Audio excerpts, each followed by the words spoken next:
Yung native pig natin, parang nakalimutan natin to eh. And then ngayon, nakakakita tayo ng mga siguro potential prospect nito kasi may market nga which is ito yung lechon. Mas mahal itong native organic pig and mas mura pang i-raise. At bagay sa klima natin kasi native animal to, so they're adjusted to our climate. Tayo po ay palaging nagsusupport sa development of native animal kasi malaki ang magagawa natin nito para mabigyan ng hanap buhay ang ating mga magsasaka. 65% of our hog raisers are backyard raisers. Nasa barangay nga sila eh. Ang problema nga nila, paano sila makakarating sa market? Pag siguro isa-isa yung mga farmers, siguro medyo mahirap yon regarding siguro sa marketing. Kailangan nating i-meet yung mga organized raisers ng native pig.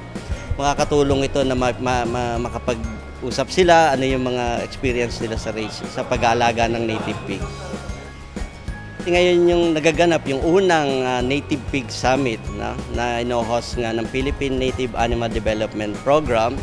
Ang tema nga natin ngayon ay ang katutubong baboy para sa kabuhayan at pagkain, kilalanin, alamin at pagyamanin. Ang BAR or Bureau of Agricultural Research ay member ng Technical Working Group ng PNAD program. Ang BAR ay sumusuporta din sa mga activities ng PNAD. Kasama na dito ang pag-support sa mga projects or project proposals coming from the state colleges and universities and then from the DA regional centers and also from proposals from our partner NGOs and mga women organizations and farmers organizations. Even before the PNAD, way back 2005 under the leadership of Director Eliazar, we started funding project proposals related to native animals. Yung initial conservation and evaluation and commercialization of the Philippine native pigs under BAI. And then we have the native swine for lechon de leche production, improving feed availability through integration of sakwa forage in coconut-based production system. It was implemented by UPLB and then it was followed by the project proposal from the University of Rizal Systems developing the potential of native pigs for organic meat production. So those three we started 2005 and then they were completed in 2008.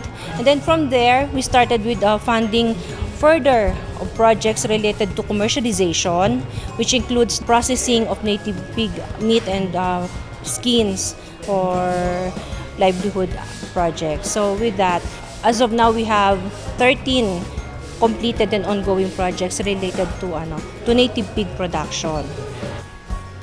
In this summit, we showcased 4 BAR-supported projects. One is improvement of processing technologies for meat and skins from selected strains of native pigs. This was implemented by the APDC or under BAI. The second project is on agricultural systems approach to commercialization of native swine in Quezon.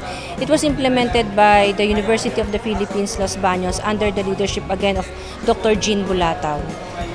Okay, the third project is on strengthening and promotion of the PNAD program information system. At yung pang-apat po ay publication ng Philippine Native Animals, Source of Pride and Wealth, Worth Conserving and Utilizing.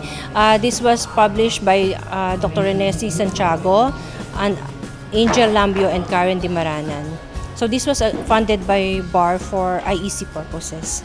Ang book po na ito ay inilaunch ngayong summit at ipinamimigay sa ating mga participants.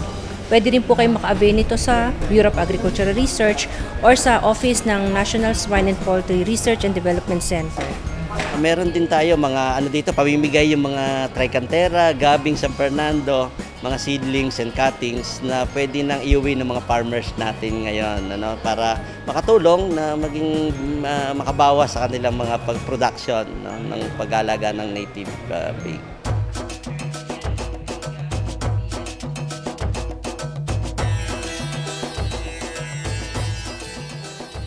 Ang Department of Agriculture, ang DOST, ang Bureau of Animal Industry, Bureau of Agricultural Research, kasama natin Philippine Carabao Center din, tinatap natin sila. At saka yung mga state college and university sa buong bansa, ayun, kasama natin dito para sa okasyon na ito. Yung pagpipresent, unang-una dito is yung pagpapalahi, no? Yung mga pagkain na pwede natin gamitin about native pigs, no? Na hindi ganun talaga kamahal, ano? At alam naman natin yung native pig, hindi naman siya nagre-required ng mataas na uri ng pagkain. Nagtatanim lang sila ng ipinakakain nila sa baboy nila, kaya organic, kaya lumalabas na mas healthy para sa consumer. Mga researchers, maibahagi nila yung kanilang mga pag-aaral na ginagawa with regard sa native pig. Inire-research natin, parang i-produce nating kind are the good ones na maipo-provide natin sa mga tao para maganda yung nire-raise nating native animal, mas strong, mas may technology tayo doon. Yun ang gustong gawin ng ating Department of Agriculture. Magawa ng Native Animal Center sa lahat ng region sa Philippines.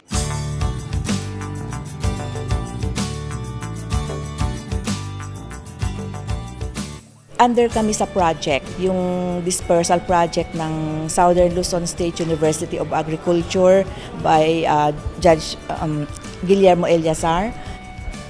Ang nakita ko dito ng importance of working as a group.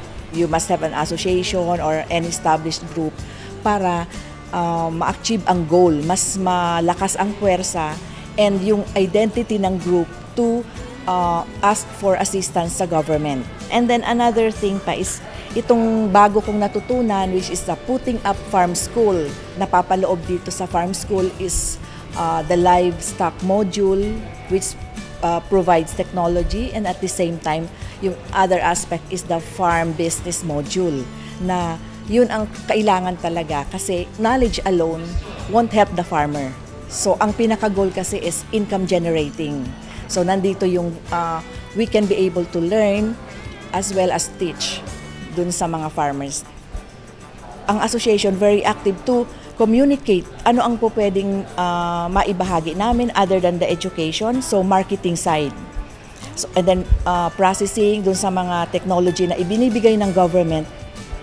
Ako po ay nandito to give support to the native pig industry, to encourage them to grow dahil napakalaki ang kanilang potential. Hopefully maipasa natin dito sa kongreso na ito yung Philippine Native Animal Development Act para encourage natin yung native animal farming para sa kabutihan ng ating mga mahihirap na kababayan sa countryside, kasi ito po ay magandang program at sustainable, climate resilient at healthy pa kasi organic.